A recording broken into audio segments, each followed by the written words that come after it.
From the National Jazz Museum in Harlem.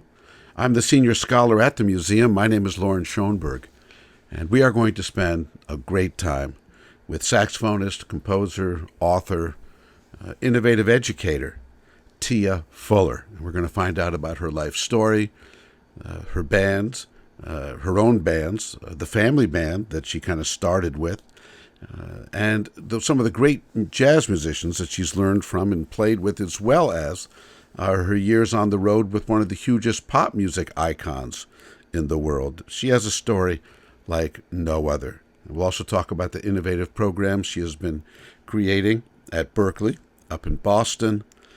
Small technical note, we found Tia, and she was very kind to give us so much time, in snowbound Denver, Colorado. And between her house and my house, there were some Wi-Fi issues.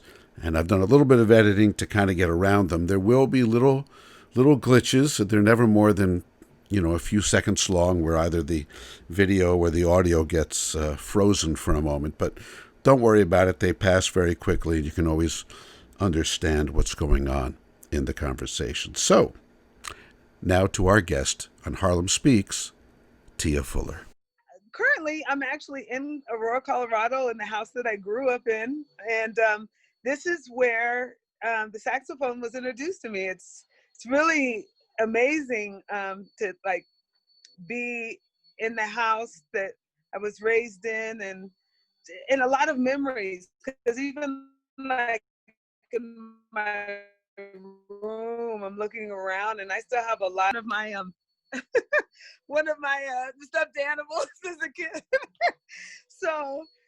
I was introduced to the saxophone here, and my grandfather actually pulled an alto saxophone from his basement, and he actually is a former ink spot, or he was an former ink spot. And so music, of course, is in our family. My mom sings, my dad plays bass. And so I was around the music a lot, but when my grandfather brought that first saxophone, I started playing. And then, and let me see. Yeah, it was in middle school where I wanted to play something other than the flute. And I asked my teacher, I was like, I want to play in the jazz band. And he was like, well, saxophone is closest to the fingerings of the flute. And so it would be an easy transition. But even prior to that, I remember it was a couple of lessons on saxophone. And the first time that I blew into that instrument that my grandfather sent, the low B flat, I remember I was upstairs on a loft level, and I just remember it was like, woman, hear me roar, There's a certain empowerment that I attached to it, and I think I enjoyed that sensation. How did the rest of music come into your life? Taking lessons, learning to read music, starting to play in a band? Were you in the traditional marching band at school and concert band and all that? Yeah. So I actually took lessons, like piano lessons, when I was 3. And then I started flute when I was about 9. But in middle school, I was in, of course, jazz band and concert band. And then in high school, I was freshman year, I was playing flute and concert band and symphonic band, saxophone and jazz band. And then my sophomore year, I was like, I was playing saxophone in the marching band my freshman year, and I was like, this is kind of whack because you can't hear us. I was always just trying to be heard. So sophomore year, the drum line teacher, his name is Mike Nevin, he recruited about 5 young women from the woodwinds. We marched quads, which were the 4 drums, in marching band from sophomore to senior year, and continued to play saxophone in jazz band, flute and concert band and orchestra. So yeah, it was a steady progression of just music, and from there I felt like I was getting a nice just holistic view of what the public school had to offer out here. I went to Gateway High School in Aurora, Colorado, and the music program was really extraordinary. And so I'm really, really thankful, because now in retrospect, I realize that a lot of the work ethic that I established, it started especially in marching band, but I was practicing drums like 4 hours a day after marching rehearsal, just like working on rudiments. And then jazz band was kind of on and off. I was playing saxophone. I went to a couple of jazz camps. I wasn't the best player, read out of the Omni book, but it wasn't until undergrad that when I went to Spelman, where I really made a conscious decision to pursue my musical career and become a jazz musician, or a musician, a performing musician. Now, during those high school years, was the music strictly limited to things through school, or were you actually starting to work in a band or start to do little gigs or stuff? During high school? Yeah. It was for the most part restricted to school. I was in a couple of extracurricular activities. I remember I made all-state orchestra where I was playing flute, and that was, back then, that was like one of the most extraordinary musical experiences I had ever been a part of. That was my senior year. And then senior year was also the first year that I started playing with so we have a family band called Fuller Sound, where my dad played bass, my mom sings, or she was singing. And then my sister, who's 4 years older than I, she plays piano. Her husband was playing drums. And then my younger brother also, who was vacuuming just now, he was playing drums as well. So we would be gigging throughout the Denver metropolitan area. And it was around age 17 that I played one of my first gigs with my family, which was one of the reasons why I actually wanted to switch to the saxophone, because when I heard them playing, I only saw saxophone players playing with them. And I didn't really see jazz flautists. So I was like, I want to play something and play in the family band, because I was feeling left out. Can we back up for a moment? I'm Sure. curious. How did the Fullers wind up in Colorado? And if you could tell just a little bit more about your folks and how they met, just so to kind of get the family picture. So my mom and dad, my dad is from Albany, New York, originally. My mom is from close to Stockton, California.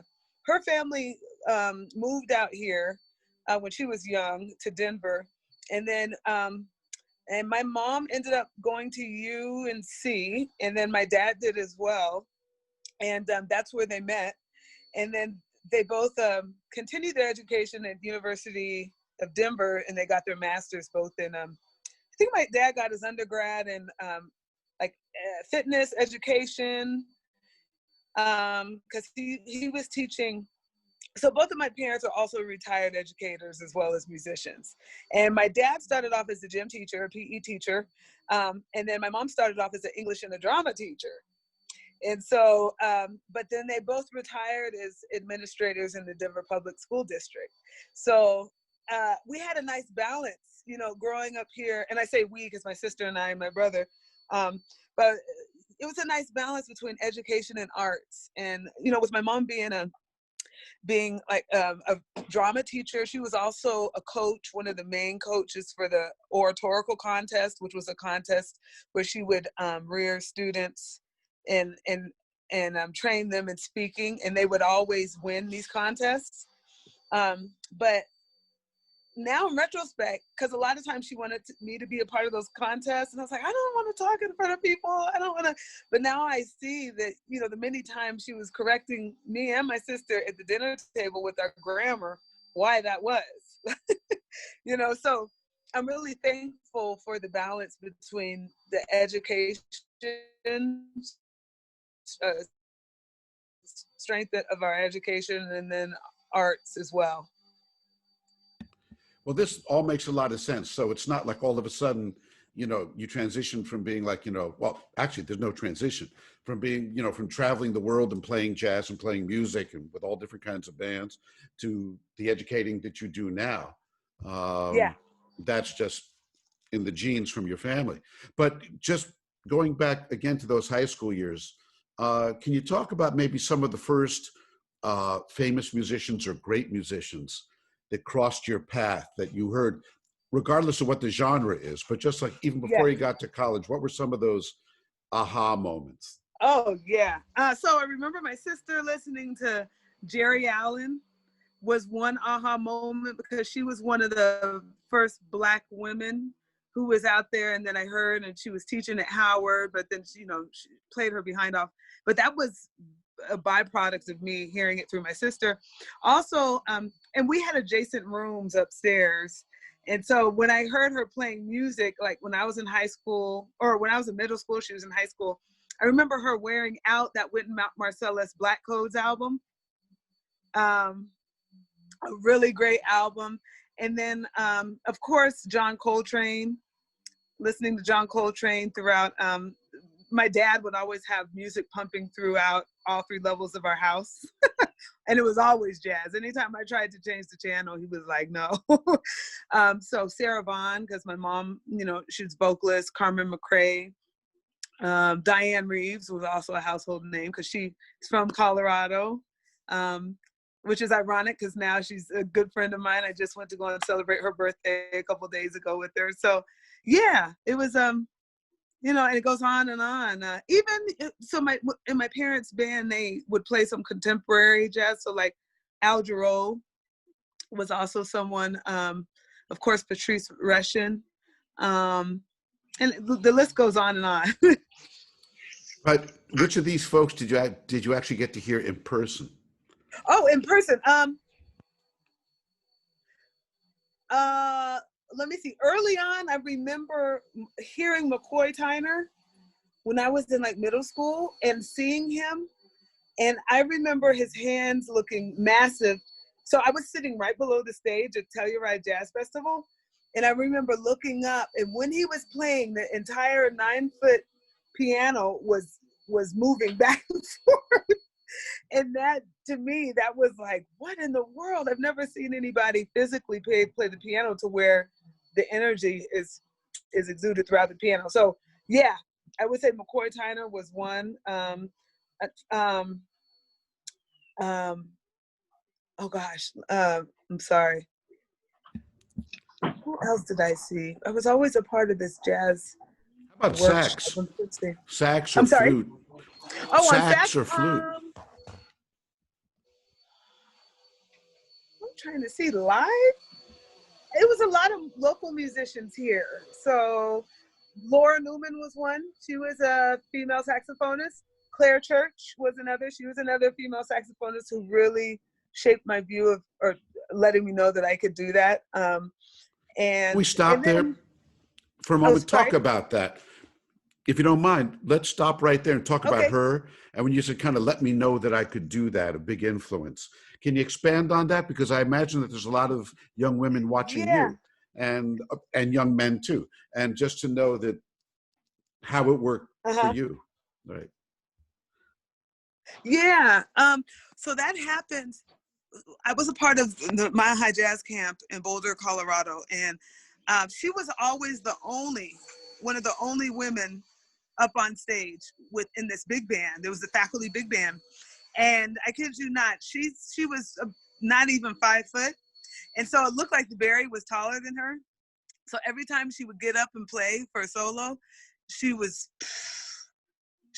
just tear the house down. And I was like, man, she's up there with all these guys, and you know, she's playing her behind off, and she was unapologetic about it. And I remember seeing myself through her. I was like, I want to be like that. It's funny because a couple of years ago, I got I got a Distinguished Alumni Award from University of Colorado at Boulder. And I had the opportunity to do a presentation and a speech. And it was in the same hall that I remember some great memories. And I had to share that with all of the graduates. Like, it's important to really have a vision and to stay inspired by people around you, you know, and for you to really attach yourself to those who are doing the things that you want to do, because those are those imprints that keep you going along the way. And that was one of the distinctive imprints that I do remember. And it was nice going back to say, oh man, I did that. Here comes the question, which Okay. you have, I can't imagine how many times you've written or been asked about it or been on panels, but it just seems like this is the time to ask it. And it's about that maybe gender is the last issue that remains hump to get over in jazz of all of them, and that it still seems to be like that in 2020. I mean, bands are integrated in any number of bands, no matter how you define integration, whether it's either racially or it's stylistically, or it's whether they went to jazz school or not, or whether it's the style. Those things tend to happen not infrequently. But to this day, as you know, you can count on the fingers of one hand, or maybe even less than a whole hand, how many bands actually have men and women in them. Yeah. And I don't know if you're tired of talking about it or whether you want to share your thoughts about it, but how can we understand that in 2020? Yeah, there's so much to this question. But to understand this in 2020, I think, okay, I have two perspectives. One is that I think it's getting better. I think not even the jazz, but the entertainment industry we are now on this upward slope of creating new opportunities for women and being more proactive about that, to make sure that there's more equity in the arts. And so, you know, branching into jazz, if we think about jazz and the history, which is his story, we don't see female representation as much because we have been written out of the history books. And so I have a PowerPoint presentation on the history of women in jazz. And it's just like a culmination of different women throughout history, who you might have heard of, but there are a lot of women who were there really creating the building blocks for this music, and also sustaining, like Lil Hart Armstrong, for one. She was actually, she was directly responsible for sustaining and actually creating the Hot 5 and Hot 7 recordings for Louis Armstrong, or even Mary Lou Williams. I mean, a lot of people have heard about her, but a lot of people didn't know that she was Thelonious Monk, Bud Powell, and Dizzy Gillespie's teacher. They would go and study with her after their gigs in Harlem and in New York. So I think it's important from a historical standpoint to really reiterate and look at how these women have served as a major part of the fabric of this music and this culture. So I guess fast forwarding the tape to now, there are more young ladies teaching at Berklee. I'm seeing that there are more young ladies out here playing, and there are more opportunities such as Sisters in Jazz. Terry Lynn Carrington just started an institute at Berklee called Jazz and Gender Justice. There are new organizations such as We Have Voice, which I'm a part of. We're talking about equity in music. So we're making more of a conscious effort to do that now, because throughout history it's been very patriarchal, very male dominated. And so we're making strides, but I feel like, especially with the new laws, just general laws throughout the country with gay rights and all of these other, non-binary rights, I think we are an extension of that in the work that's being done in this new generation. And so it's getting better, but we have to be proactive about it today, especially in this new generation, because there are still a lot of people who are a little older who are kind of stuck in that male dominant mindset, because that's what they grew up and Run-ins. I've just had just really quickly. I'm not going to name any names. Yeah, with a couple of older musicians who I actually respect, and I've always listened to their music, but the way that they addressed me was just completely inappropriate.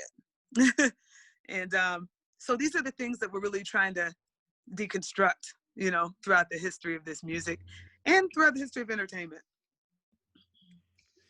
Let's get to let's go back to college days, and thank you for that.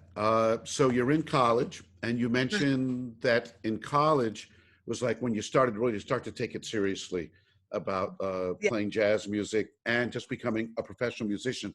At what point was it clear to your parents, like that Tia was going to be a musician? Uh, which is always, I think, a tough thing for most parents to deal with. But Yeah. maybe not. But maybe not your Yeah. parents, since you had a family band. But how did that happen? And when did you Yeah. know that that was it for you? Yeah. Oh, I think this is the first time this question has been asked, the latter part of the question. But I decided I was going to be a musician when I was 18, when I went to Spelman. And I was sitting in a lot with my parents, gigging with them during the holidays whenever I'd come home. And I think my parents have always been supportive of what I wanted to do. And my mom would always say, make sure that you have a plan A, a plan B, and even a plan C, just in case. And so I was like, okay. But I think it became more of a concern because I was out here. I am a young lady, 18, 19, and I'd be going to jam sessions at clubs. And I was like, Mom, I need to go to jam. She's like, well, can't you find somebody? I don't want you going out there, sitting in by yourself and walking downtown.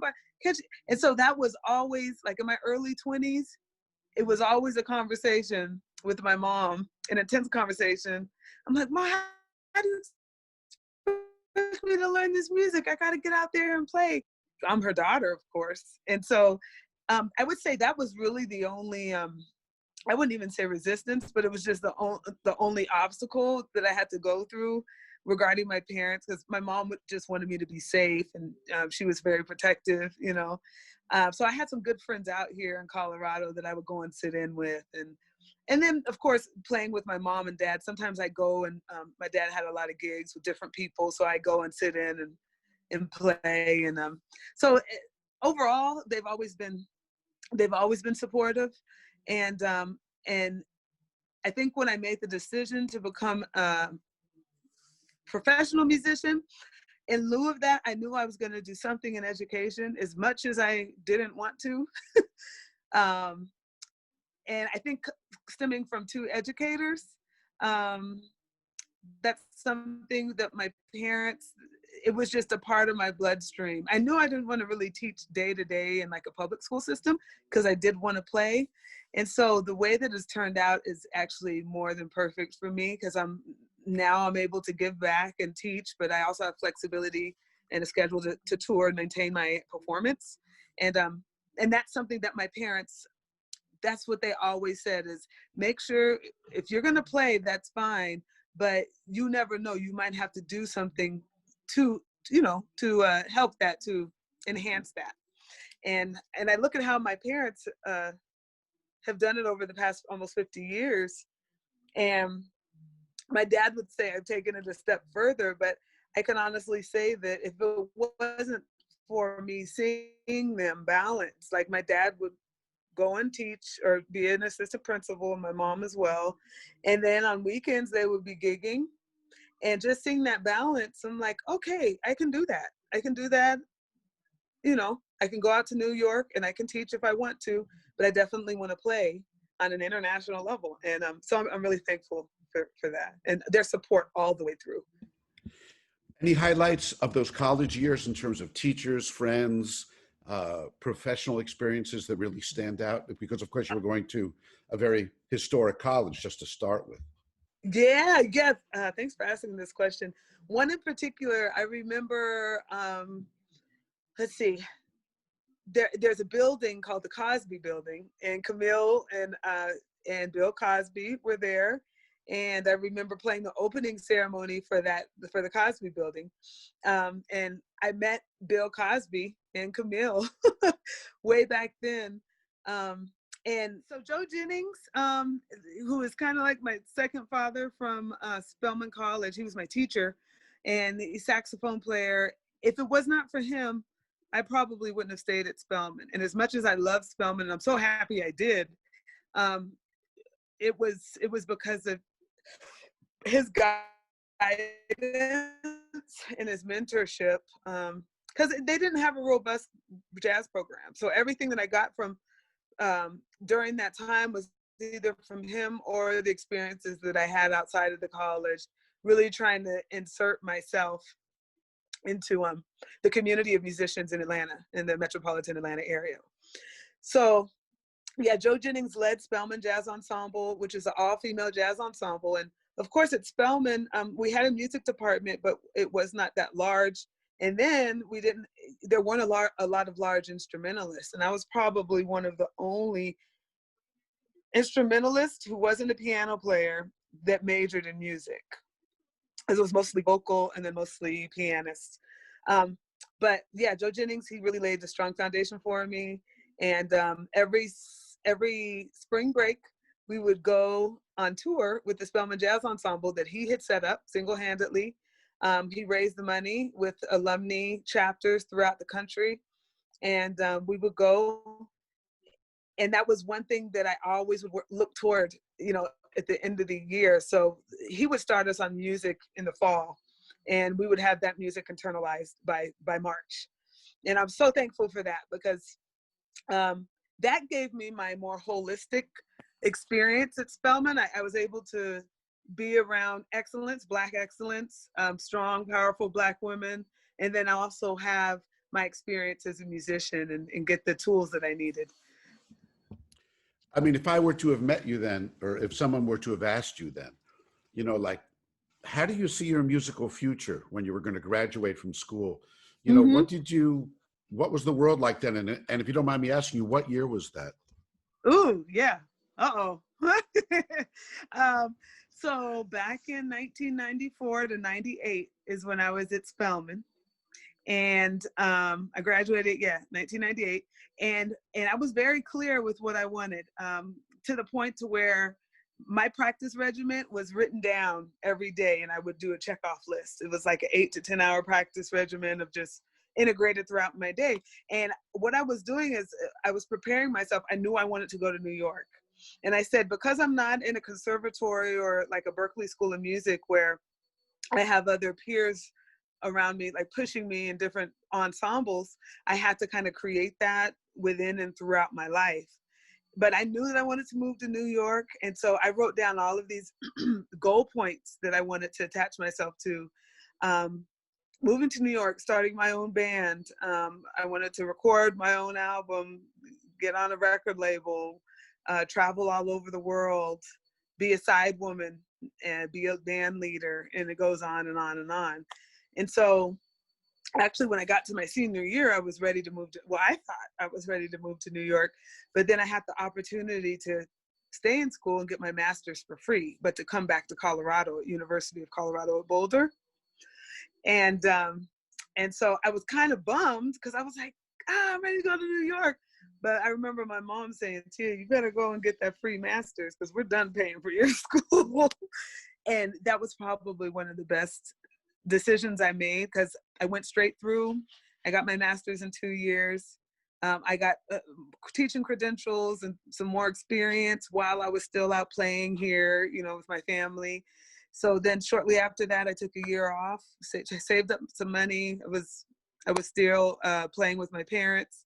And then I moved out to New York September 9th, 2001, which was 2 days before the World Trade Center collapsed. It was, so I moved in with one of my friends. Her name's Rachel Eckroth, and I met her in Sisters in Jazz. We were part of it in 1999, Sisters in Jazz Collegiate All-Stars. And we became instant friends in that program. And then it was like 2 years later that we had decided, but she had moved out there prior to me, like almost a year ahead of me. And then, so I wasn't by myself, and I mean, I moved out there physically. My dad moved me out there. We actually had a concert with our family band, Fuller Sound in Connecticut. And then my mom and the rest of my family went home. So yeah, I mean, I wasn't by myself. I had support. Javon Jackson was one of my mains. He's like a big brother. He lived in Orange, New Jersey. I was in Jersey City. And he's like I mean, like I said, he's a big brother. My dad gave him one of his first gigs out here in Colorado. So I would often go over to his house, actually after the World Trade Center collapsed. I stayed with he and his wife and his kids for maybe a couple of weeks to kind of settle in. And so I wasn't by myself, I don't think. I had a network. Brad Lely was somebody else who really, once everything kind of reopened, he would always ask me to sub for him for the Duke Ellington Orchestra, Charlie Persif Orchestra. So I would give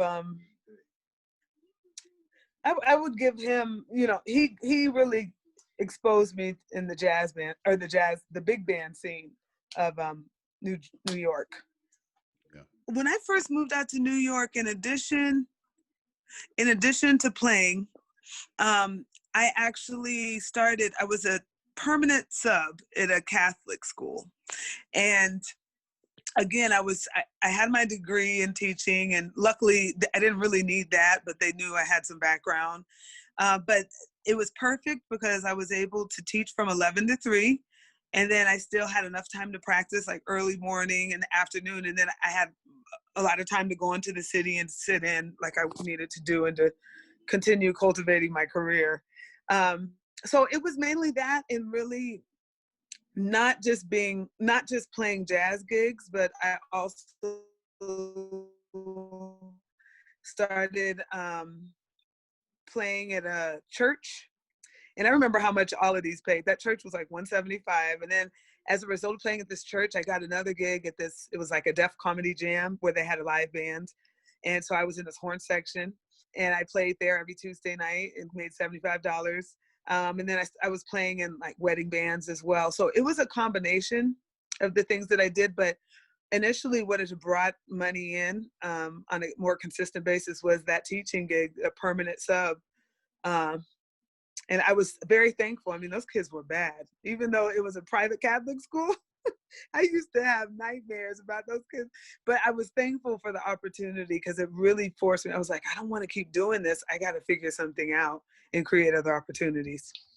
So if we take you at that moment, and then we think about the fact that, like, could you have imagined in your wildest imagination that you're going to wind up on the stage for a number of years with like the hottest musical act on the planet?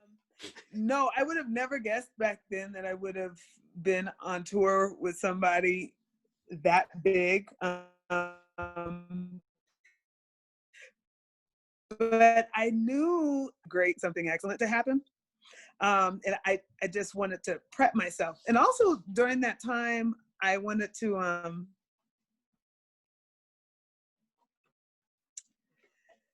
so I was sure that that given no matter what opportunity presented itself, that I was prepared. And so ironically enough, I don't know if you want me to go into the auditioning process, but ironically enough, that week, the same week that the audition had happened for Beyoncé, I was actually in the studio recording my first album with Mac Avenue Records.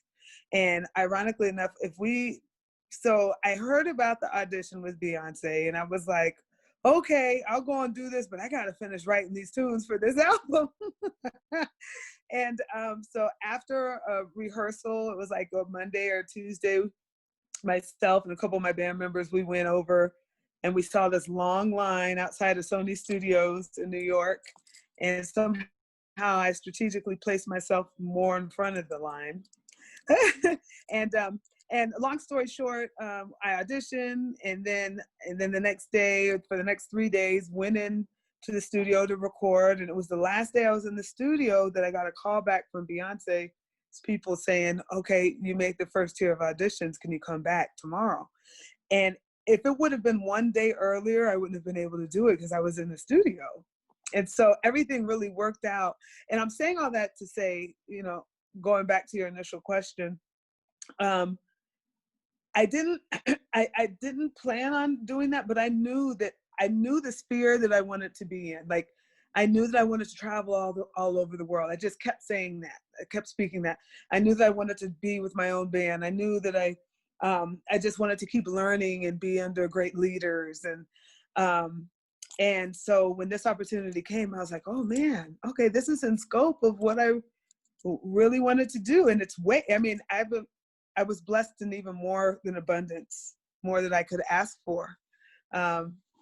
So yeah, I think that's for me, excellence is really key. We don't have to be perfect or strive for perfection, but to know that we're truly striving and tapping into our purpose and how we can be excellent in that, no matter what we're doing. Yeah. So we were on retainer, the band was on retainer, which basically meant we were salaried, which was a blessing because that was the first time I had gotten a W-2 like that. But with that meant that we basically, whenever they called, we had to go. And so generally we would be on tour for like 3 months off and then maybe take a couple weeks off and then go back out for like 2 to 3 months. And then rehearsals alone were like, oh gosh, our rehearsals, for production rehearsals were 3 months of straight production rehearsals from 11 a.m. to about 10 p.m. at night. I'm sorry, 11 a.m. to 10 p.m. at night. So 10-hour rehearsals. And then band rehearsals would be 8 hours a day for at least 2 to 3 months for a tour. So it wasn't just the touring, but it was also the promo tour where we would go, you know, 1 day or 2 days to Japan and do like a TV thing there. And then we'll go to California and do something out there. But it was a lot of time. It was a lot of energy, and we pretty much had to drop whatever we had to go. So what I did, and what many of the band members did, is especially when we all had different things happening outside of Beyonce, is that we learned to talk to the crew, like the people who were running the lights and the sound, and because they were independent contractors, so they knew the schedule because it wasn't like they were on retainer. And so we learned to have conversations with them so that we could get the, information about, okay, are we going to be on tour? Where are we going, for Christmas, or if we're going to be in town for Christmas? So let's focus on the jazz things and your albums and your work. I mean, I remember there was this time like where you were popping up with all these great bands, and then also your own thing, because you are putting out records and you're establishing Tia Fuller as kind of a thing. The experiences were so saturated. Like at one point, even after Beyonce, I started playing with Esperanza Spalding, and I was touring with her band. But then I would jump off the tour bus and the plane, and then I would go and do a gig with Terry Lynn Carrington featuring Diane Reeves, which was extraordinary. And then I would jump off the plane straight after that, and I would go and play with Ralph Peterson or with my band. And so I'm saying all that because there's a wealth of knowledge that I gained. Let me see if I can remember one in particular.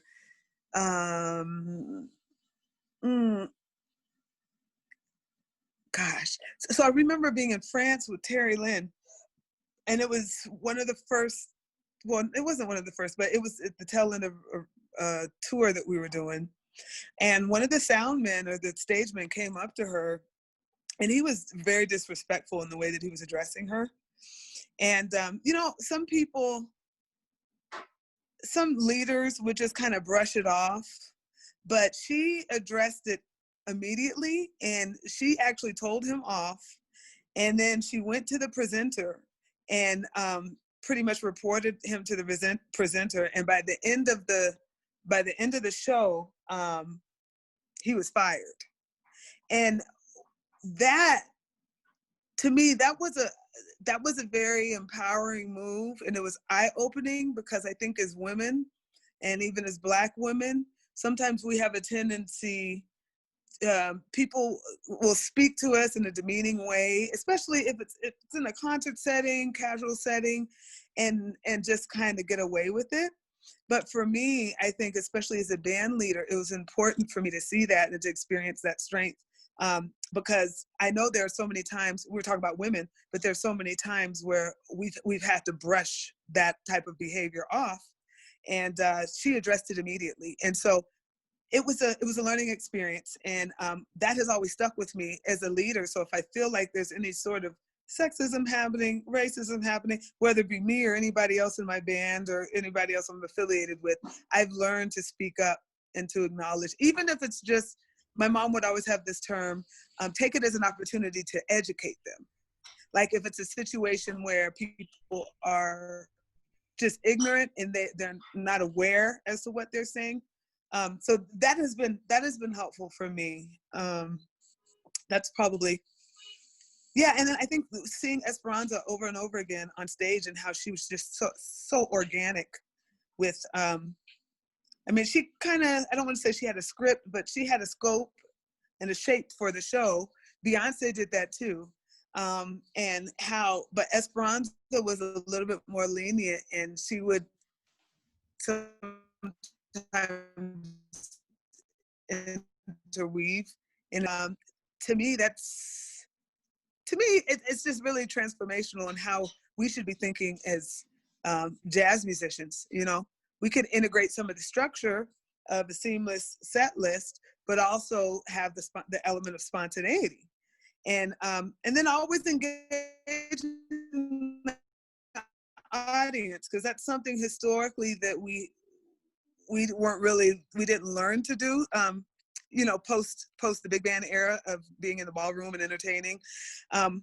Like beyond that, like in the 50s, 60s, 70s, it's pretty much been about the music, the integrity of the music, which is Esperanza, even Diane Reeves, and even Ralph Peterson. A lot of times he would talk about the music in his way. It wasn't like a performance-oriented way, but he would, in between tunes, he would talk about his tunes and what they meant. So that's helped me along the way. In terms of your own projects and your own bands, can you talk about them and some of the Yeah, highlights, and tell us about the progression of who you started using in your own group and who the important folks are and all that? Yeah. So with my own music, going back to the self-produced album that my mom and I did, with Pillar of Strength, that was back in 2004, I believe. And that was my initial band, very raw. I remember that album, we were mixing and editing, and I didn't know what I was doing, but it was very raw. And that band was Kim Thompson, myself,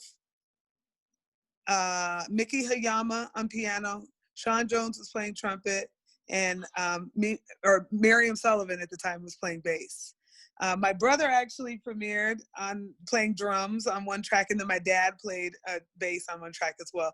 But that was the first. That was like the grassroots of my recording. Pillar of Strength, and all of my titles, I want to preface this, all of my titles are more affirmation for myself or reflective of things that I might have been going through and trying to speak more affirmatively toward.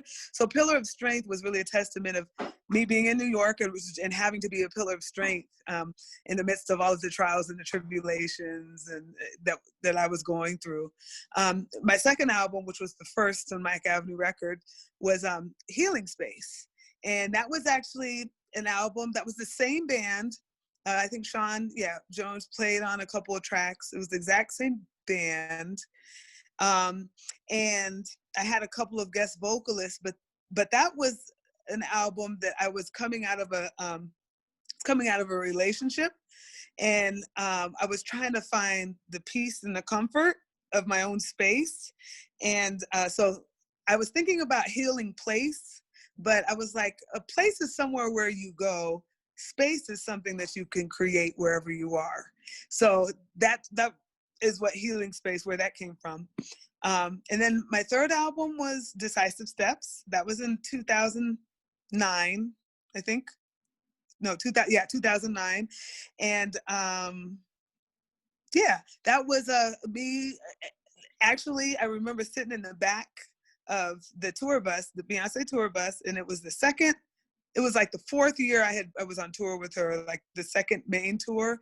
And I was sitting back and I was like, man, it's time for me to move on. And I don't want to be scared to go to the next level because of the prestige that playing with Beyonce lends. And so I came up with this phrase, moving forward in faith and not fear, with decisive steps. Not being afraid of what others may say or think about you, but moving in the light and the trajectory of your life. So that was the theme of that album. Everything in that album was moving out of the comfort of this space I had been in with Beyonce and, my whole life, and really stepping into this new realm of moving decisively. The next album was Angelic Warrior, and I think that was 2011 or 10, 11.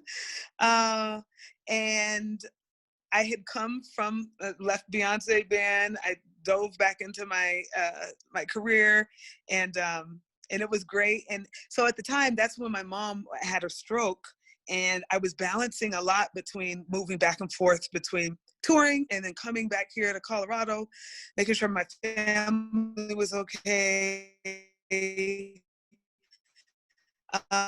And I noticed my blood pressure was high. I was having these pains go through my balance. So I was like, okay, I gotta exercise the angel, which is a peaceful meditative side, and then the warrior, which is having that fight, that level of discernment and tenacity, to just keep going. And then lastly is my most recent, and this is 6 years after the fact, actually, but that's Grammy nominated Diamond Cut. And that was produced by Terry Lynn. And I forgot to say that Angelic Warrior, my personnel changed a little bit. The piano player became my sister. And actually, no, Shami was on Decisive Steps too. She was on Decisive Steps, and then she was also on Angelic Warrior. And then Rudy actually not replaced, but he was the drummer for Angelic Warrior. Rudy Royston. Right. Royston, yeah, who's a brother-in-law. I'm trying to see and then Mimi Jones, who was Miriam Sullivan, same person, but she now has a stage name, Mimi Jones. But yeah, and then Angelic Warrior, I also had, I featured John Patitucci on piccolo bass. I had a couple of special guests for that one. Christian McBride actually was a special guest for Decisive Steps, and Warren Wolf was on that as well. And then Diamond Cut, I switched it all up. 6 years later, 2018, produced by Terry Lynn Carrington, and the band was Dave Holland, Jack DeJohnette, Adam Rogers on guitar, and then I had another rhythm section. It was Bill Stewart, James Genus, and then Adam Rogers. And that was a dream. I felt at that point, I had conversations with Terry Lynn, and she was just like, Tia, I think this album should be the one where you really nail your, like the stick in the ground as far as being a jazz artist, and you should get these people. And so she made it happen. And I'm so thankful because it got a Grammy nomination, but not only that, it allowed for me to really see that it's okay to step outside of your comfort zone.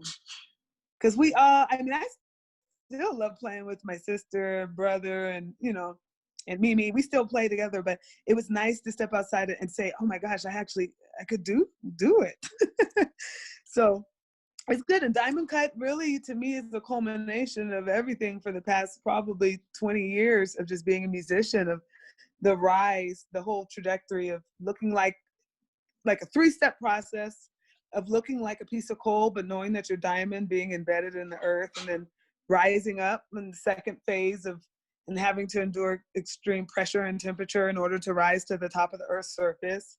And then once you get to the top of the Earth's surface, whatever, accolades or whatever you get, that it's actually your job to not shine, but to reflect, because that's where the brilliance lies. And so to me, sitting on top of the Earth's surface and reflecting is what I'm able to do at Berklee now, giving back the light that people have poured into me, and then sometimes you have to go back under and you feel like a piece of coal, even though you're a diamond, like your purpose is, but it's like, man, I feel like a piece, and you go fight. So it's a cyclic process, essentially.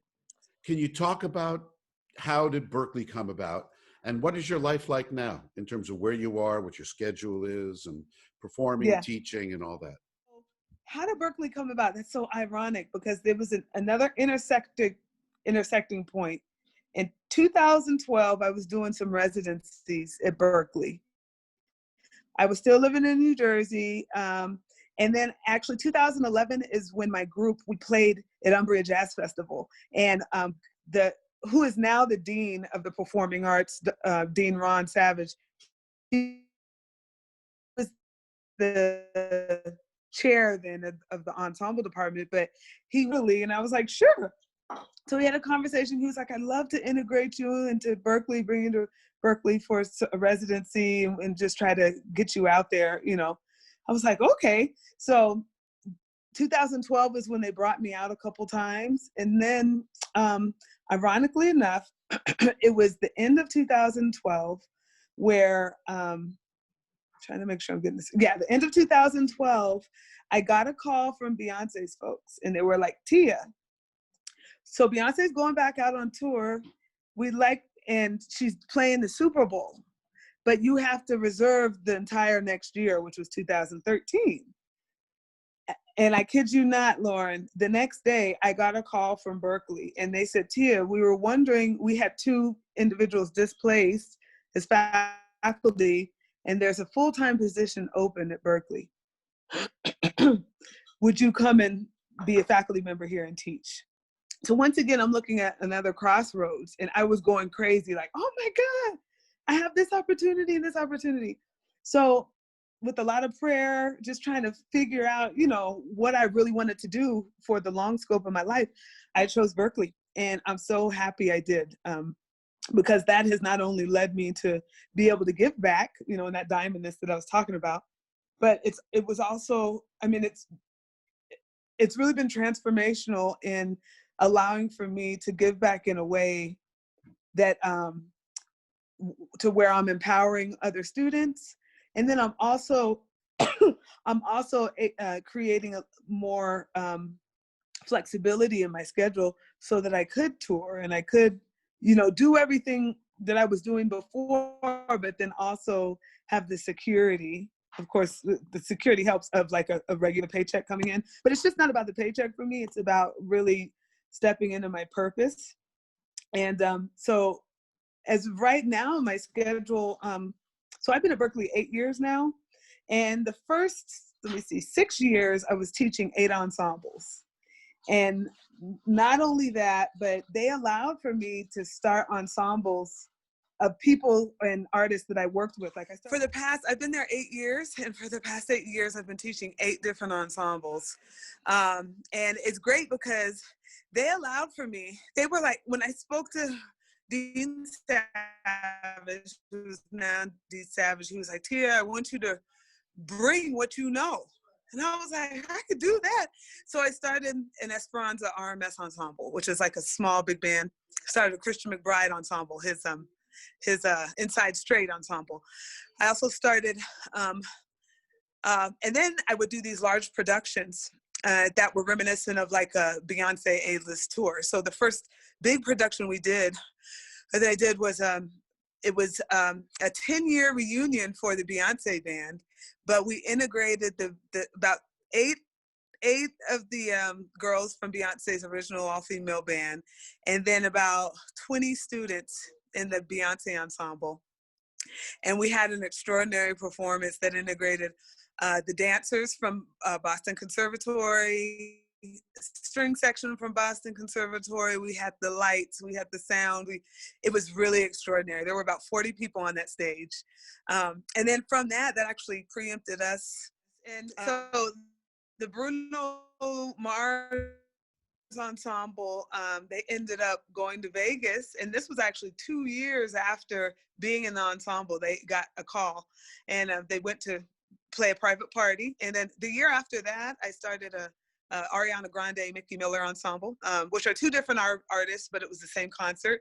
And Mickey Miller actually came out and surprised students, surprised students at the performance, and came out and did a song with them. And then this past year, so I was a part of an African sisterhood called Nzinga in Atlanta.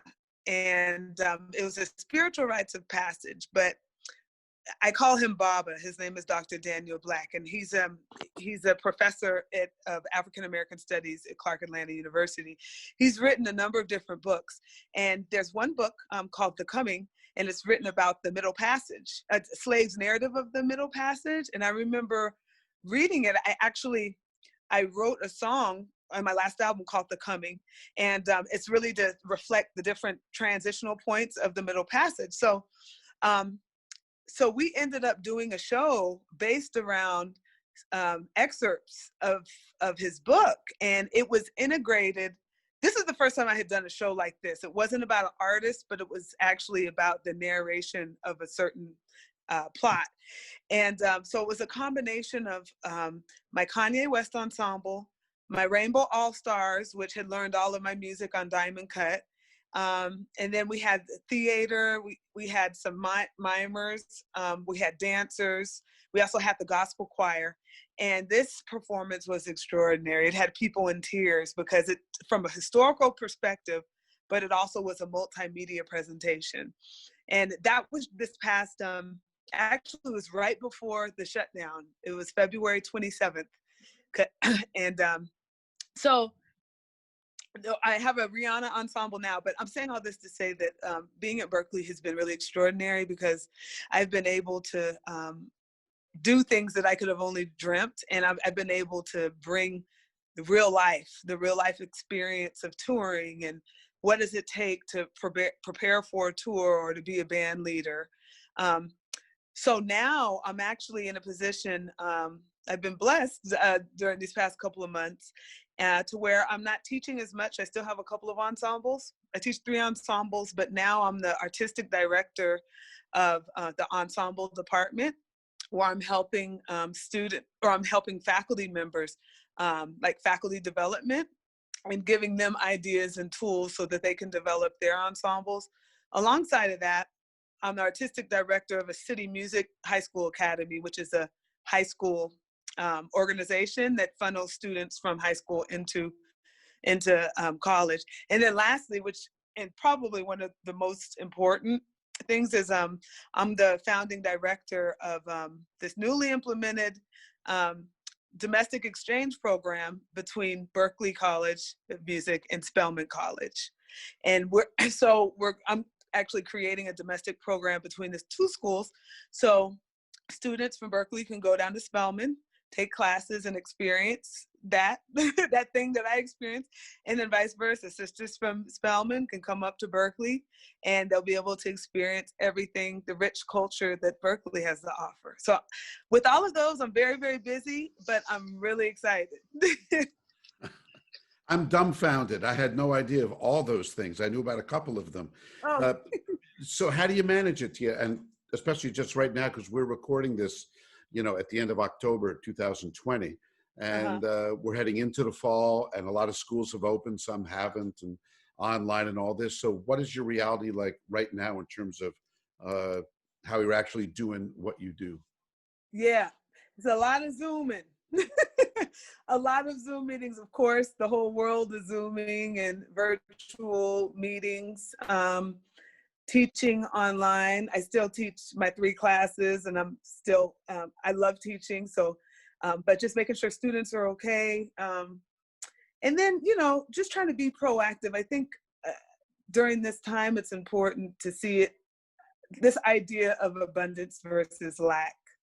Like, I know there's a lack and us not being able to do what we usually do. But to me, it's seeking the abundance of the opportunity, even if it feels like this much, and really planting seeds for the next season. So I'm taking this as an opportunity to really plant some seeds. Even if I'm starting to write for my next album, which is coming very slow, but yeah, I take it as meetings. Also collaboration. That's another thing that I'm realizing is key, especially during this time, because we are so isolated now that it's important to stay connected. I've started what I call a Talk to Tia series. It's an IG live series, and I interview different individuals, artists, some designers I worked with for the Grammys, you know. And I mean, I think it's just good to stay connected and to think about different collaborations that you can do, plant those seeds, and just kind of prepare us for this next phase beyond this pandemic. Thanks, Tia. This has been one of the most inspiring interviews I've ever done. Aww. And you're just such a wonderful role model and artist and educator and musician. And thanks so much for spending time with us. Thank you so much for having me, Lauren.